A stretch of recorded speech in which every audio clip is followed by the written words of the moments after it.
Hey, yeah. Good morning. It is Tuesday morning. We are beginning week 12 of the course. So, congratulations for making it to week 12. It's Monday when I record this as always. I was taking a look at the discussion, and I know you have a response paper that's due for this week on James Welch.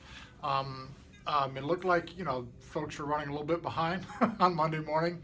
So I know that we are in that part of the semester where it gets really tough to grind it out. But if you've made it this far, I know that you can complete and succeed in the course.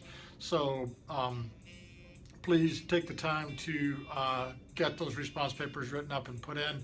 The basic look that I saw from what's coming in on the discussion section has been strong. But we're going to be moving on and turning the page. So for this week, we were reading.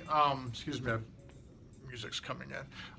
We've been reading Welch's Fool's Trail, the piece of historical fiction set in 19th century Northern Plains culture, Blackfeet Pagani culture. The Lone Eaters Band. It's time to sort of turn the page. Where we're going to go next is we're going to be reading Louise Erdrich's Love Medicine. Erdrich is Turtle Mountain, Chippewa, which is located in Belcourt, North Dakota. And it's a much different, we're going to go from, I think what people stereotypically understand tribal communities to be, in that 19th century representation of Northern Plains cultures.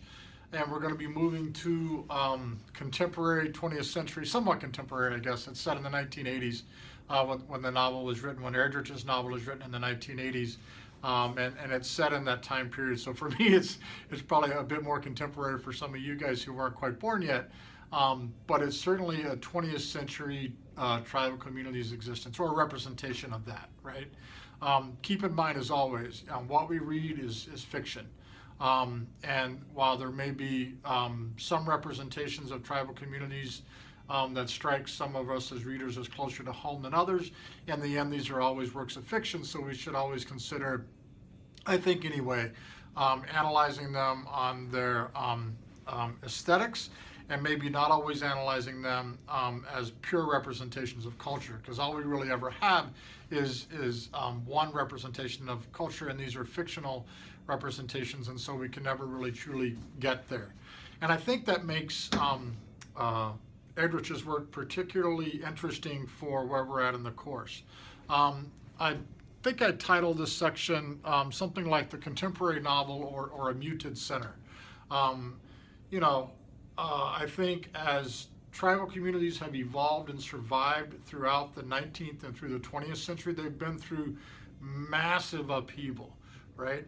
I think indigenous communities here, but as well as other minority communities in the United States, have sort of suffered under a particular set of pressures from material forces, from economic, and from the forces of history, from economic forces, from cultural forces, from legal forces, from militaristic forces at times.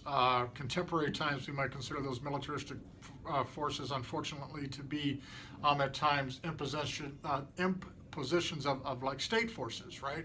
And I'm talking about, I guess, at times, forces of the state become, unfortunately, I guess, police forces and state police forces and state national guards, right, come into sort of as and that's militarism. There's we could argue whether that's militarism or not, right? But certainly those are strong sort of state forces bringing in to bring order, right, through force. And so communities oftentimes have struggled under this imposition, right? And so that's caused them to go through great change. That's caused it oftentimes, I think, traditionalism or what's known as traditional, the traditional centers, right? Where you see in Fool's Trail this really strong, what they consider to be traditional center for the mid-19th century, what this novel considers to be, right?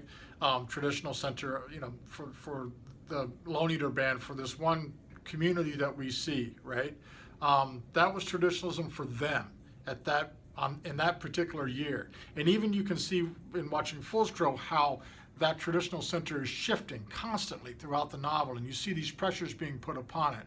When we move into reading Louise Erdrich's Love Medicine, we see sort of post-apocalyptic, right? We see how cultures manage to survive the apocalypse, the final sort of decades, the final 50, 60 years of genocidal policy, right? We see the aftermath of that.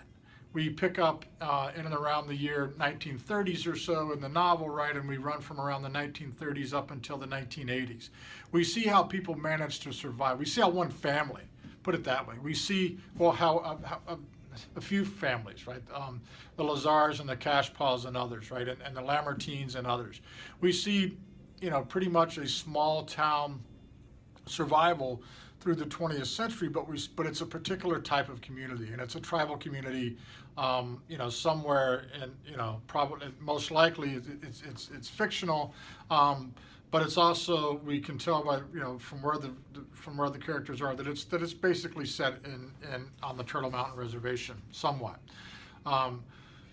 So we see how this family survives, and in many ways, what we read with Love Medicine is sort of, it's kind of soap operatic, right? It's written in a very unique style. It's written in a very modernist style. It's a modernist novel, and by that I mean that its constructions and its elements of where we had a third-person narrator pretty much all the way throughout. For the most part, a third-person narrator gave us the story of Fool's Crow. We're going to be shifting into multiple narrators within Love Medicine. So the structure of the book is going to change. And I think the structure of the book changes in order to convey a sense of fragmentation and a sense of how tribal communities have constructed truth, right?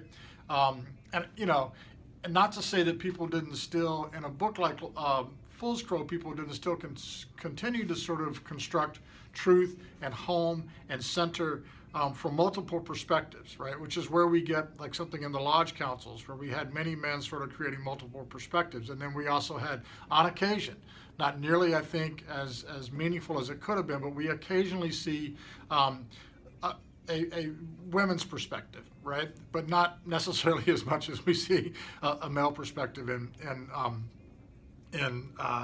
Fool's Crow. We're going to shift into Love Medicine to where we see a uniquely, I think, female perspectives, right? But also male perspectives. And we see the center of truth being shifted and being told from many different angles and from many different sort of narratives, many different narrative viewpoints. And that makes the center become somewhat fragmented. That makes the center become somewhat muted. That makes traditionalism and what we might consider to be native, right, to be somehow deeply submerged in this novel. And contemporary characters are sort of forced to, in many ways, fish for and bring that sort of traditionalism to the forefront into the contemporary setting so that the survival of the community will go forward. It's centered around particular characters, but no one character individually. So I don't want to give away too much of the book. But you will notice a difference in fiction and a difference in structure in the book and the difference in the way the stories is told. And I think that structure is meaningful to how we sort of come to some conclusions on the text. So for this week, you're going to need to read up until like page 117. And there's also a short interview between Erdrich and Doris, I think, to see that'll sort of give you some understanding of the author. There's also to help guide you. There's Patricia Riley's There Is No Limit to This Dust that I'll ask you to read. When you pull the reading up, you only need to read from, it's the full sort of journal, I think it's ACEL notes that it appears in. You only need to read page 13 to 22. You only need to read Riley's article for this particular novel. But I want you to think about some working terms too to pick up, and that'll be like mixed blood, hybridity, the colonial and the post-colonial, or even like the settler colonialism. I want you to think about hybrid identity somewhat, and be prepared to think about how identity has shifted throughout the 20th century for tribal communities, how they've become, I don't think diversity is the right word for it. I think it's better to say that they've continued to sort of inasmuch as Eastman, let's go back to Eastman because I think he makes a good point here. Inasmuch as Eastman was calling for some form of a hybrid identity in order for tribal communities to survive, I think you'll see that the characters within certain characters, right, within Love Medicine adopt this hybrid identity in order for themselves to survive, in order for the community to survive, but they also rely very much on, right, very much on these muted sort of centers of traditionalism in which they sort of draw from as well. And it's how those characters interact to sort of meet the needs of the community through both meeting the contemporary forces of the day and living in a contemporary dynamic modernist existence, and also drawing on the historical past and bringing those traditions that are meaningful and worthwhile forward. I think you can see that the identity in some ways that Eastman was trying to carve out for himself, that in many ways was not available to him in the 19th century and the early 20th century, becomes somehow available to these characters in Erdrich's Love Medicine. All right, I've gone on way too long. I think you'll enjoy this book. It is another novel. We're going to read another novel and then a long poem and watch a quick film. So we're coming into the home stretch. So keep up with your reading. Anything at all that I can do to help you out, please just reach out to me, send me email, whatever. Happy to help you out. If you're running late on your work, please catch up, right, and get it turned in. You know, and you will succeed in the course, right? That's all I can say. All right, thanks so much, and we'll talk next week. Yep, Washington.